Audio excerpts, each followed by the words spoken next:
भगवान शिव ने बताया। पति के साथ भोजन करने वाली स्त्रियों के साथ क्या होता है, एक समय की बात है। माता पार्वती ने भगवान शिव से पूछा। स्वामी, मेरे मन में 2 प्रश्न उठ रहे हैं।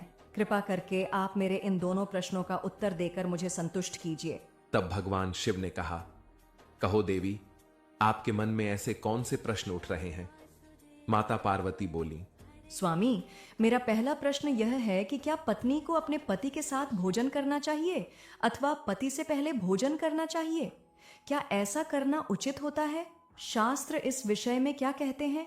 स्वामी, मेरा दूसरा प्रश्न यह है कि ऐसा कौन सा पाप है जिसे करने से स्त्री नरकगामी बन जाती है? कृपया आप मेरे इन दोनों प्रश्नों का उत्तर देकर मुझे संतुष्ट करें। तब भगवान शिव ने कहा, हे देवी, आज आपने समस्त मानव जाति के कल्याण हेतु अत्यंत महत्वपूर्ण प्रश्न किए हैं। देवी, इन दोनों प्रश्नों के उत्तर मैं तुम्हें एक बहुत ही प्राचीन और पवित्र कथा के माध्यम से दूंगा। इस कथा को सुनने से समस्त स्त्रियों और पुरुषों का कल्याण होगा और वे इस प्रकार के पाप से अपने जीवन में सदैव बचेंगे। तब माता पार्वती ने कहा, स्वामी, कृपया आप मुझे वह पवित्र कथा सुनाना आरंभ कीजिए। तब भगवान शिव माता पार्वती को वह पवित्र कथा सुनाने लगे। प्राचीन समय की बात है। अयोध्या नगरी में राजा इक्ष्वाकु राज करते थे। वे बहुत बड़े धर्मात्मा थे। उनका विवाह काशी नरेश की पुत्री सुदेवा के साथ हुआ था। सुदेवा बहुत ही गुणवान, चरित्रवान और पतिव्रता स्त्री थी। महाराज इक्ष्वाकु ने अपने जीवन में अनेक यज्ञ तथा पुण्य के कार्य किए थे। उनकी नगरी के पास ही एक घना वन था। उस वन में एक जंगली भैंसा अपनी पत्नी और बच्चों के साथ रहता था।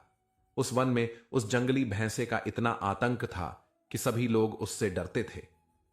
उस भैंसे के भय से लोग उस वन के रास्ते से जाने से कतराते थे। जब यह बात राजा इक्ष्वाकु को पता चली तो उन्होंने उस जंगली भैंसे का शिकार करने का निश्चय किया। फिर एक दिन महाराज इक्ष्वाकु अपनी पत्नी सुदेवा और अनेक सैनिकों को लेकर उस वन में शिकार करने के लिए निकल पड़े। वे बड़े ही पराक्रमी राजा थे। उन्होंने कई बार राक्षसों तथा शेरों का वध किया था। इसलिए वे उस भयंकर भैंसे से नगरवासियों की रक्षा करने के लिए शिकार पर निकले। जब उस भयंकर आकार वाले भैंसे ने महाराज इक्ष्वाकु को वन की ओर आते देखा तो वह अपनी पत्नी से कहने लगा, हे प्रिय, देखो, यह अयोध्या नगरी के चक्रवर्ती सम्राट इक्ष्वाकु हैं और ये इस वन में मेरा शिकार करने के लिए आ रहे हैं। इनके साथ बहुत से सैनिक और हथियार हैं। इसमें तनिक भी संदेह नहीं कि वे मुझ पर ही प्रहार करेंगे। महाराज बड़े पुण्यात्मा हैं। ये राजाओं के भी राजा हैं। समस्त विश्व इनके अधीन है। हे प्रिय, मैं तुम सबकी रक्षा करने के लिए अपना पराक्रम दिखाता हुआ महाराज से युद्ध करूंगा। अगर युद्ध में मैंने इन्हें पराजित कर दिया तो तीनों लोकों में मेरा यश फैल जाएगा, और यदि मैं इनके हाथों मारा गया तो मुझे इस भैंसे के रूप से छुटकारा मिल जाएगा और मैं बैकुंठ लोक चला जाऊंगा। मेरे पिछले जन्म के पापों के कारण ही मुझे भैंसे का जन्म मिला है। हे प्रिय, तुम मेरा मोह छोड़कर अपने पुत्रों को लेकर किसी दूसरे वन में चली जाओ। अब समय आ गया है जब मैं अपने पूर्व जन्मों के पापों से मुक्त हो जाऊं। जब महाराज के नुकीले बाण मेरे शरीर को घायल करेंगे तब एक एक बाण से मेरे पाप नष्ट हो जाएंगे। तब उस भैंसे की पत्नी कहती है, हे स्वामी, हमारे बच्चे आपके पराक्रम के कारण ही इस वन में निर्भय होकर विचरण करते हैं। आपके कारण ही उन्हें शेर, भालू आदि जंगली जानवरों से कोई भय नहीं है, क्योंकि आप ही हमारी रक्षा करते हैं। आपके भयानक रूप को देखकर कोई भी शिकारी इस वन में शिकार करने की हिम्मत नहीं करता। अगर आपकी मृत्यु हो गई तो मेरी और हमारे पुत्रों की रक्षा कौन करेगा? पति के बिना मेरा क्या होगा? उत्तम स्वर्ण आभूषण और वस्त्र पहनकर भी कोई स्त्री पति के बिना शोभा नहीं पाती। पति से ही स्त्री को सौंदर्य और प्रतिष्ठा प्राप्त होती है। आपके बिना मेरा जीवन व्यर्थ हो जाएगा। मैं आपके बिना जीवित नहीं रह सकती। मैं यह सच कहती हूँ कि यदि मुझे नर्क में भी आपके साथ रहना पड़े तो भी मैं खुशी खुशी वहां चली जाऊंगी। इसलिए आप महाराज के सामने मत जाइए। आप भी हमारे साथ दूसरे वन में चलिए। जीवन की इच्छा छोड़कर अपनी पत्नी और बच्चों को अकेला छोड़कर जाने से आपको क्या लाभ होगा? फिर भैंसा कहता है, हे प्रिय, तुम वीरों के धर्म को नहीं जानती, इसलिए ऐसा कह रही हो। यदि शत्रु वीर को युद्ध के लिए ललकारता है तो वीर पुरुष को कायरों की तरह छिपकर नहीं भागना चाहिए। ऐसा पुरुष कई युगों तक कुंभिपाक नरक में डाला जाता है। वीर पुरुष अगर शत्रु का सामना करता है और युद्ध में वीर गति को प्राप्त होता है तो उसे मृत्यु के बाद दिव्य लोकों की प्राप्ति होती है। आज महाराज इक्ष्वाकु मुझसे युद्ध करने के लिए आए हैं। वे हमारे अतिथि हैं और अतिथि का अनादर नहीं करना चाहिए। अतिथि का अपमान साक्षात ईश्वर का अपमान होता है, इसलिए उनके साथ युद्ध करना मेरा कर्तव्य है। फिर भैंसे की पत्नी कहती है, हे स्वामी, ठीक है, यदि आप महाराज से युद्ध करना चाहते हैं तो मैं भी आपके साथ रहकर आपकी रक्षा करूंगी। इतना कहकर उस भैंसे की पत्नी अपने पुत्रों को बुलाकर कहती है, हे पुत्रों, आज महाराज इक्ष्वाकु युद्ध भूमि में आए हैं और उनसे युद्ध करने के लिए तुम्हारे पिता जा रहे हैं। मैं भी उनके साथ जा रही हूं, इसलिए तुम सभी किसी दूसरे वन में जाकर छिप जाओ। महाराज इक्ष्वाकु बहुत शूरवीर हैं, वे इस युद्ध में हमारा अंत कर देंगे, इसलिए तुम अपने प्राण बचाओ। तब उस भैंसे के छोटे छोटे बच्चे कहने लगे, हे माता, जो पुत्र अपने माता पिता को संकट में छोड़कर भाग जाते हैं वे महापापी होते हैं, उन्हें घोर नरक में डाला जाता है। इसलिए हे माता, हम आपको छोड़कर नहीं जाएंगे। फिर वह भैंसा, उसकी पत्नी और उसके बच्चे सभी युद्ध के लिए तैयार हो जाते हैं और युद्ध भूमि की ओर निकल पड़ते हैं। सभी छोटे मोटे बच्चे अपने माता पिता की चारों ओर से रक्षा करने लगते हैं। उधर महाराज इक्ष्वाकु अपनी सेना के साथ उस स्थान पर आ जाते हैं और अपने सामने खड़े भैंसों के झुंड को देखकर बड़े बड़े शूरवीर योद्धाओं को भैंसों का शिकार करने के लिए आगे भेजते हैं। वे सभी शूरवीर योद्धा हाथों में तलवार और भाले लेकर भैंसों पर आक्रमण करने लगते हैं। फिर उन भैंसों और सैनिकों के बीच भीषण युद्ध होता है। सभी एक दूसरे पर भयंकर प्रहार करने लगते हैं। भैंसे अपने तीखे सींगों से सैनिकों को मारने लगते हैं तो सैनिक अपनी तलवारों और भालों से भैंसों को मारने लगते हैं। इस युद्ध में अनेक भैंसे मर गए, कई घायल हो गए और महाराज के अनेक सिपाही भी मारे गए और घायल हुए। अब केवल वह प्रमुख भैंसा, उसकी पत्नी और 2-3 पुत्र ही शेष बचे थे। अपने सभी पुत्रों को मरा हुआ देखकर भैंस की पत्नी डर गई और अपने पति से कहने लगी, हे प्रिय, मुझे और इन बच्चों को लेकर यहाँ से जल्दी चलो, नहीं तो हमारा वंश नष्ट हो जाएगा। हम सभी अपने प्राण बचाकर यहाँ से भाग चलते हैं, वरना महाराज हम सभी को मार डालेंगे। तब भैंसा कहता है, हे प्रिय, 2 शेरों के बीच एक भैंसा पानी पी सकता है, परंतु 2 भैंसों के बीच एक शेर पानी नहीं पी सकता।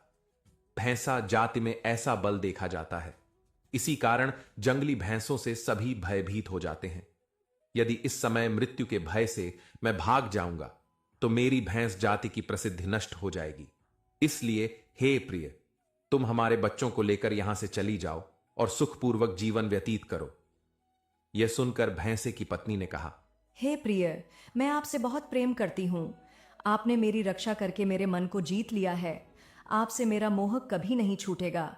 इसलिए मैं अपने पुत्रों के साथ आपके सामने ही प्राण त्याग दूंगी, किंतु आपको अकेला छोड़कर नहीं जाऊंगी। फिर वह भैंसा और उसकी पत्नी दोनों ही महाराज इक्ष्वाकु से युद्ध करने के लिए आगे आते हैं। वह भैंसा भयंकर गर्जना करता हुआ महाराज को युद्ध के लिए ललकारता है।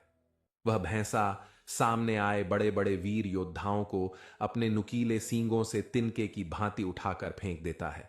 अपने सैनिकों को मरता हुआ देखकर महाराज को क्रोध आ जाता है और वे अपना धनुष उठाकर उस भैंसे पर बड़ी ही तीव्र गति से बाण चलाते हैं। बाण जाकर उस भैंसे के शरीर में घुस जाता है और वह भैंसा जमीन पर गिर जाता है। फिर महाराज उस पर प्रहार करते हैं और उस भैंसे को मार डालते हैं।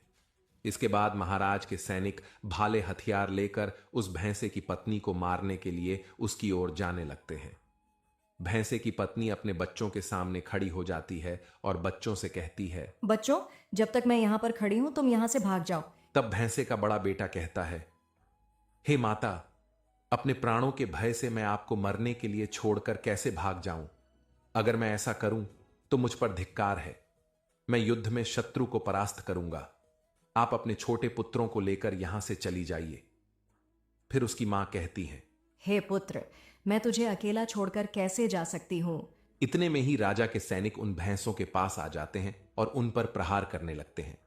भैंसे का बड़ा बेटा युद्ध करते हुए अनेक सैनिकों को मार गिराता है। तब महाराज आगे आकर उस भैंसे के बड़े बेटे को भी मार गिराते हैं। अपने पुत्र को मरा हुआ देखकर भैंसे की पत्नी अत्यंत क्रोधित हो जाती है और अपने नुकीले सींगों से प्रहार करने लगती है। उसने भी अनेक सैनिकों को मार डाला। इस घटना को महारानी सुदेवा देख रही थीं। तब वह राजा से कहती हैं, स्वामी, उस भैंसे की पत्नी आपके सैनिकों को मार रही है। आप आगे जाकर उसका वध क्यों नहीं कर देते? महाराज कहते हैं, हे प्रिय, वह एक स्त्री है और मेरा यह वचन है कि मैं किसी स्त्री का वध नहीं करूंगा। स्त्री का वध करना महापाप माना गया है, इसलिए मैं उसे नहीं मार सकता। इतना कहकर राजा इक्ष्वाकु चुप हो जाते हैं। फिर महाराज की सेना में राघव नाम का एक सैनिक था। उसने उस भैंसे की पत्नी पर प्रहार किया और उसे जमीन पर गिरा दिया। भैंसे की पत्नी मूर्छित होकर जमीन पर गिर पड़ी और लंबी लंबी सांसें लेने लगी। जब रानी सुदेवा ने उसे बेहोशी की अवस्था में देखा तो उन्हें उस पर बड़ी दया आई। उन्होंने ठंडा जल लेकर पहले उसके मुख में डाला और फिर उसके सारे शरीर पर छिड़क दिया, जिससे उसे होश आ गया। भैंसे की पत्नी ने रानी को उस पर ठंडा जल डालते हुए देखा तो वह बहुत प्रसन्न हुई और मनुष्य की वाणी में बोलने लगी, हे रानी, आपने मुझ पर ठंडा जल डालकर मुझे कष्ट से मुक्ति दिलाई है। आपका कल्याण हो। भैंसे की पत्नी के ऐसे वचन सुनकर रानी सुदेवा को बड़ा आश्चर्य हुआ। वह सोचने लगी, यह तो आज मैंने बड़ी विचित्र बात देखी।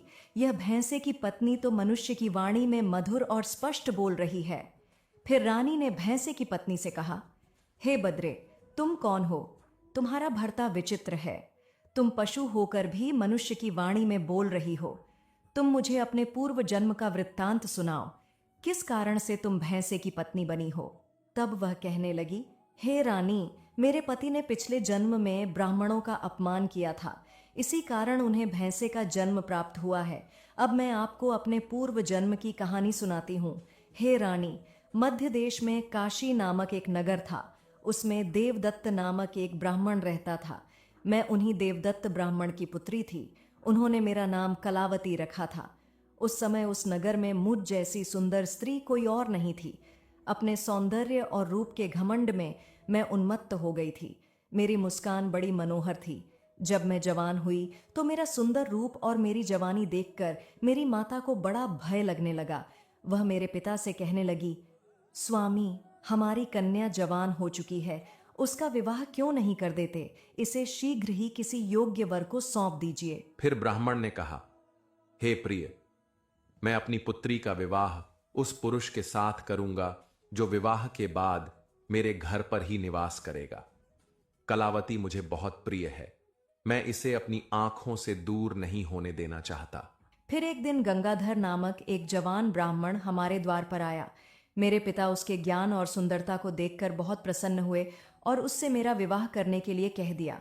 मेरे पिता ने गंगाधर से मेरा विवाह कर दिया और वह हमारे साथ ही हमारे घर पर रहने लगे। परंतु मैं अपने माता पिता के लाड़ प्यार से बिगड़ चुकी थी। मेरा विवेक और शील नष्ट हो चुका था। मैंने अपने पति की कभी सेवा नहीं की, कभी उनके चरण स्पर्श नहीं किए। मैं सदा उन्हें क्रूर दृष्टि से देखती थी, उनका अपमान करती थी, उन्हें नाम लेकर पुकारती थी, उनके भोजन से पहले स्वयं भोजन कर लेती थी। मैं अपनी मर्जी से इधर उधर घूमती थी और बात बात पर अपने पति का अपमान करती थी। मैंने उनके साथ कभी सहवास भी नहीं किया, उन्हें अपने शरीर को कभी छूने तक नहीं दिया। गंगाधर बहुत ही शांत स्वभाव के थे। उन्होंने मुझे अनेक दिनों तक सहन किया। फिर एक दिन वे अत्यंत दुखी होकर मुझे छोड़कर चले गए। मेरे पति के जाते ही मेरे पिता बहुत दुखी हुए और मेरी माँ से कहने लगे, हे प्रिय, हमारे दामाद हमारी बेटी को छोड़कर चले गए। यह हमारी बेटी ही पापिन है। दामाद तो विद्वान थे। मैं नहीं जानता था कि हमारी पुत्री कलावती दुष्ट और कुलनाशनी होगी। फिर मेरी माँ ने कहा, स्वामी, हमारी पुत्री आपके ही लाड़ प्यार से बिगड़ गई है। इसे सही राह पर लाने के लिए आपको ही कुछ करना होगा। पिता के घर में रहने वाली कन्या दुराचारी बन जाती है, इसलिए कन्या को कभी घर पर नहीं रखना चाहिए, उसे उसके पति के पास ही रखना चाहिए। आप इसका त्याग करके इसे इसके पति के पास भेज दीजिए। इस प्रकार माता के वचन सुनकर मेरे पिता बहुत क्रोधित हुए और मुझसे कहने लगे, अरे पापिन, हमारे कुल में कलंक लगाने वाली दुराचारिणी, तेरे ही कारण गंगाधर हम सबको छोड़कर चले गए। इसलिए तेरा पति जहां भी है तू वहीं चली जा, अथवा जहां तुझे अच्छा लगे वहां चली जा। फिर मैं अपने घर को छोड़कर चली गई। बाहर जाने पर लोग मुझे पापिन, पलटी, दुराचारिणी कहकर पुकारते थे। इसलिए मैं अपने पति को ढूंढती हुई जंगल से गुजर रही थी। मुझे बहुत प्यास लगी। थोड़ा आगे जाने पर एक कुटिया दिखाई दी। वहां जाकर मैंने पीने के लिए पानी मांगा। उस कुटिया में रहने वाली मेनका नाम की एक स्त्री ने मुझे देखकर अपने पति से कहा, हे स्वामी, द्वार पर एक स्त्री पानी मांग रही है। फिर मेनका का पति वही गंगाधर था जिन्होंने मेरा त्याग किया था। मुझे देखकर उन्होंने पहचान लिया और अपनी पत्नी से कहा, हे प्रिय, ये मेरी पहली पत्नी कलावती है जो मुझे बहुत प्रिय थी, इसलिए तुम इसका आदर सत्कार करो और इसे अपने घर में स्थान दो। फिर मेनका ने अपने पति की आज्ञा का पालन करते हुए मुझे घर के अंदर बुला लिया और मुझे पानी पिलाया। फिर उसी क्षण अचानक हृदयाघात से मेरी मृत्यु हो गई। फिर यमदूत मुझे उठाकर यमपुरी ले गए। वहां चित्रगुप्त ने मेरा लेखा जोखा देखा और यमदूतों से कहा, हे दूतों, इस पापिन स्त्री ने अपने पति का बहुत अपमान किया है। यह पति से पहले भोजन कर लेती थी, अपने पति को नाम लेकर पुकारती थी, उससे घर का काम करवाती थी। इसलिए इस पापिन को ले जाकर नरक में डाल दो। फिर यमदूत मुझे नरक में ले गए और जलते हुए अंगारों में डाल दिया और लोहे का जलता हुआ पुरुष बनाकर मुझे उससे लिंगन संगमन करवाया। वहां मुझे नरक में अनेक वर्षों तक कष्ट भोगने पड़े। फिर नरक की सजा भुगतने के बाद यमराज ने मुझे भैंसे के जन्म में डाल दिया। फिर वह भैंस बोली, हे रानी, इस प्रकार मैंने आपको अपने पूर्व जन्म का वृत्तांत सुना दिया। कृपया अब मुझे इस जन्म से मुक्ति दिलाइए। आपने अपने पति की बहुत सेवा की है, अतः मुझे अपना थोड़ा सा पुण्य प्रदान करें। फिर रानी सुदेवा महाराज से कहती है, हे स्वामी, अब मैं क्या करूं? आप जो आज्ञा देंगे मैं वही करूंगी। महाराज रानी से कहते हैं, हे प्रिय, यह इस समय बहुत पीड़ा झेल रही है, तुम अपने पुण्य से इसका उद्धार करो। महाराज की आज्ञा लेकर रानी ने उस भैंस से कहा, हे पुत्री, मैं अपने 2 वर्षों का पुण्य तुम्हें प्रदान करती हूँ। रानी के इतना कहते ही उस भैंस ने प्राण त्याग दिए और उसके शरीर से एक दिव्य स्त्री प्रकट हुई। फिर वह राजा और रानी को प्रणाम करके बैकुंठ लोक को चली गई। भगवान शिव कहते हैं, हे देवी, इस प्रकार मैंने तुम्हें यह महान कथा सुना दी।